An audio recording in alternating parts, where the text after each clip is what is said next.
BA तृतीय वर्ष की छात्राओं का स्वागत है। बच्चों, आज हम पढ़ेंगे सामाजिक अनुसंधान की पद्धतियों में वैयक्तिक अध्ययन पद्धति। सामाजिक अनुसंधान में वैयक्तिक अध्ययन, जिसे वैयक्तिक विषय अध्ययन या एकल विषय अध्ययन भी कहा जाता है, आंकड़े एकत्रित करने की सर्वाधिक प्राचीन प्रविधि है।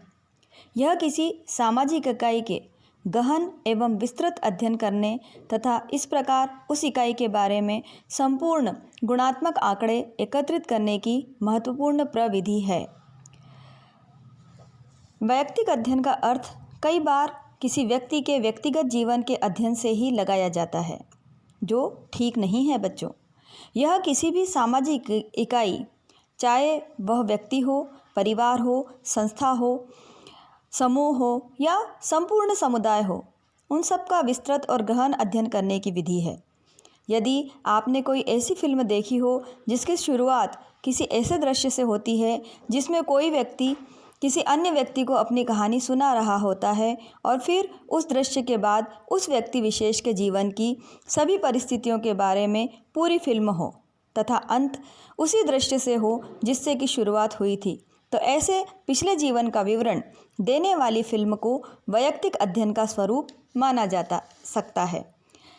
इसका प्रयोग मनोचिकित्सक, समाज कार्य तथा सामाजिक अनुसंधान में किसी समस्या या इकाई के बारे में संपूर्ण ज्ञान प्राप्त करने के लिए किया जाता है। वैयक्तिक अध्ययन जो है वो सामाजिक अनुसंधान में वैयक्तिक अध्ययन पद्धति का बहुत महत्व है। इस पद्धति का आरंभ व्यक्ति, संस्था, समुदाय या घटना आदि की समस्या के गहन अध्ययन के लिए हुआ है, जैसा अभी मैंने आपको एक उदाहरण देकर बताया भी। इस प्रणाली में व्यक्ति, संस्था या समुदाय को अध्ययन की एक इकाई माना जाता है। इस पद्धति का प्रयोग सर्वप्रथम हर्बर्ट स्पेंसर ने किया था।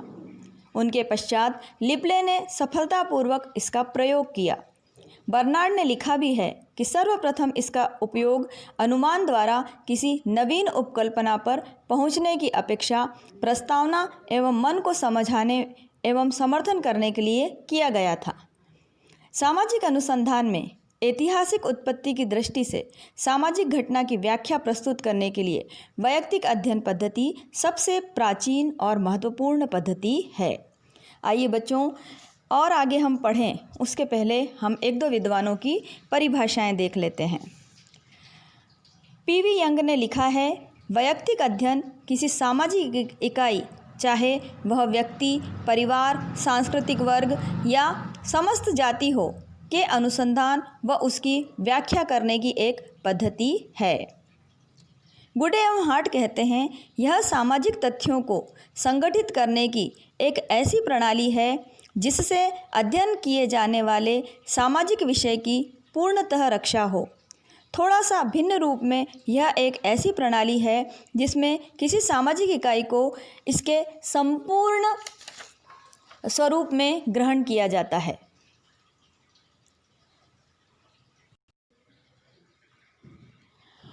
बिसेंज एवं बिसेंज ने इसकी परिभाषा दी है, व्यक्ति अध्ययन गुणात्मक विश्लेषण का एक स्वरूप है जिसमें एक व्यक्ति, परिस्थिति या संस्था का बहुत सावधानी से अवलोकन किया जाता है। वैयक्तिक अध्ययन की इन परिभाषाओं से यह स्पष्ट हो जाता है बच्चों कि यह किसी सामाजिक इकाई का गहन और संपूर्ण अध्ययन है। यह इतना अधिक गहन अध्ययन है कि इसमें अनुसंधानकर्ता सभी संभव एवं उपलब्ध स्रोतों और पद्धतियों द्वारा उस इकाई के सभी पहलुओं के बारे में आंकड़े एकत्रित करते हैं। अध्ययन की इकाई, जैसा कि पीवी यंग ने बताया, एक व्यक्ति, परिवार, संस्था, सांस्कृतिक समूह या समुदाय हो सकता है, या गिडिंग्स के अनुसार वैयक्तिक अध्ययन की इकाई एक व्यक्ति या उसके जीवन की एक घटना, एक राष्ट्र या इतिहास का एक युग भी हो सकता है। आइए अब हम देखते हैं इस पद्धति की विशेषताएं। इस पद्धति की विशेषताओं में जो पहली बात है वो है समस्या का गहन अध्ययन। इस प्रणाली की अध्ययन की जाने वाली इकाई के प्रत्येक पक्ष का बड़ी सूक्ष्मतापूर्वक विभिन्न दृष्टिकोणों से अध्ययन किया जाता है जिससे कि उसके सभी पहलुओं के विषय में पर्याप्त सामग्री उपलब्ध हो सके, जिसके आधार पर प्रमाणित सामान्य सिद्धांत निकाले जा सकें। इसकी दूसरी विशेषता है विशेष सामाजिक इकाई का अध्ययन। इसमें अध्ययन करते समय अनुसंधानकर्ता किसी विशेष इकाई या समूह या इलाके से संबंधित रहता है, जैसे व्यक्ति, परिवार, समाज, संस्था या समूह, जैसा अभी मैंने बताया भी सही आपको। और तीसरी जो विशेषता है वो है संपूर्ण अध्ययन। वैयक्तिक अध्ययन में किसी इकाई या किसी एक पक्ष का नहीं वरन उसके समस्त पहलुओं का अध्ययन किया जाता है। इकाई के समस्त जीवन को ही अध्ययन का केंद्र बनाया जाता है। इसमें व्यक्ति या संस्था सामाजिक, धार्मिक, राजनीतिक, आर्थिक, सांस्कृतिक, मनोवैज्ञानिक, भौगोलिक या सभी तरह के पक्षों का अध्ययन किया जाता है। चौथी जो इसकी विशेषता है वो है गुणात्मक अध्ययन। इस विधि में इकाई के संदर्भ में गुणात्मक तथ्यों का अध्ययन किया जाता है, न कि संख्यात्मक का। दूसरे शब्दों में इकाई के बारे में आंकड़ों और संस्था पर कोई ध्यान नहीं दिया जाता। निष्कर्ष भी संख्याओं के प्रकट नहीं किए जाते। इसमें इकाई का जीवन इतिहास, वर्णनात्मक उल्लेख किया जाता है। इसमें व्यक्ति के जीवन की घटना, प्रेरक तत्वों, आशाओं एवं आकांक्षाओं आदि का अध्ययन भी किया जाता है, जिसे संख्याओं में प्रकट नहीं किया जा सकता।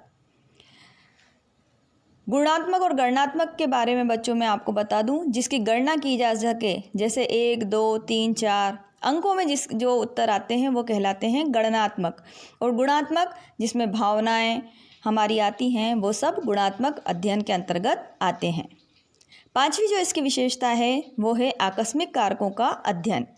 वैयक्तिक अध्ययन पद्धति में किसी इकाई या समस्या को प्रभावित करने वाले कारकों या परिस्थितियों का पता लगाया जाता है। किसी ऐसा ऐतिहासिक घटना के घटित होने के पीछे कौन कौन से कारक उत्तरदायी हो रहे हैं उनको ज्ञात किया जाता है। व्यक्ति के जीवन को एक विशिष्ट मोड़ देने में कौन से कारक प्रेरणादायक हैं उनका भी पता इस विधि में लगाया जाता है। संपूर्ण पद्धतियों का प्रयोग, जो इसकी लास्ट विशेषता है कि संपूर्ण पद्धतियों का प्रयोग, इस अध्ययन विधि में संपूर्ण अध्ययन पद्धतियों का सहारा लिया जाता है, जिससे कि अध्ययन में गहनता आती है तथा अनुसंधानकर्ता की कुशलता में भी वृद्धि होती है। तो ये थी बच्चों वैयक्तिक अध्ययन पद्धति की विशेषताएं। चलते चलते आइए हम इस व्यक्ति अध्ययन पद्धति की आधारभूत मान्यताओं पर भी चर्चा कर लें। वैयक्तिक अध्ययन पद्धति की जो आधारभूत मान्यताएं हैं उनमें पहले है मानव व्यवहार की समानता। वैयक्तिक अध्ययन की यह मान्यता है कि मानव व्यवहार में मौलिक एकता पाई जाती है। मनुष्यों में ऊपरी और बाहरी असमानताएं होने पर भी उनकी मूल प्रवृत्ति, प्रकृति एवं प्रेरक शक्तियों में समानता पाई जाती है। समान स्थितियों में सभी मनुष्यों का व्यवहार एक जैसा होता है। उद्विकासवादियों की भी मान्यता है कि मानव जाति में मानसिक समानता पाई जाती है। इसी आधार पर वैयक्तिक अध्ययन द्वारा निकाले गए निष्कर्ष सभी पर लागू किए जा सकते हैं।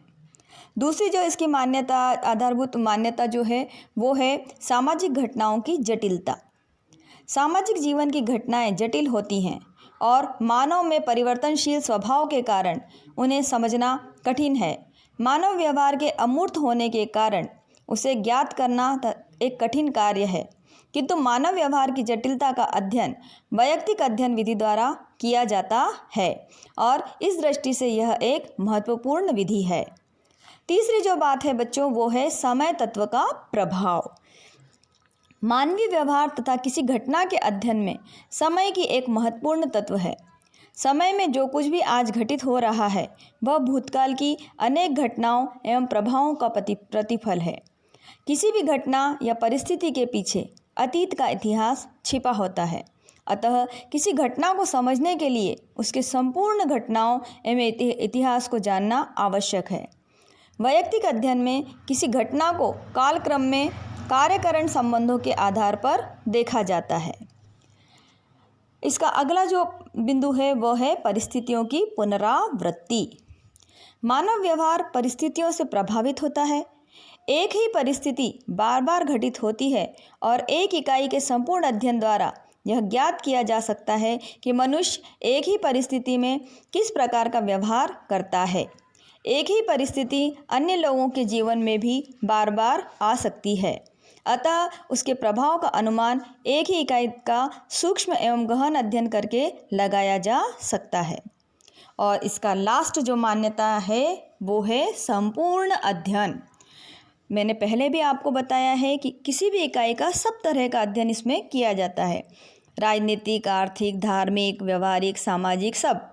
तो संपूर्ण अध्ययन वैयक्तिक अध्ययन पद्धति में किसी एक इकाई या घटना के किसी एक पक्ष का नहीं बल्कि उससे संबंधित सभी पक्षों का अध्ययन किया जाता है। ऐसे अध्ययन में यद्यपि समय अधिक लगता है किंतु जीवन की संपूर्णता में ही वास्तविक अध्ययन संभव हो पाता है। तो बच्चों, आज हमने जाना कि वैयक्तिक अध्ययन पद्धति क्या है, इसकी विशेषताएं क्या क्या हैं और इसकी आधारभूत मान्यताएं क्या हैं। इन सब को हमने अभी आज के अध्याय में जाना। यही अध्याय हम अपने अगले वीडियो में भी इसी को कंटिन्यू रखेंगे। तो आशा करती हूँ आपको यह अध्याय और इसकी विशेषताएं और समझ में आई होंगी। बाय बाय बच्चों।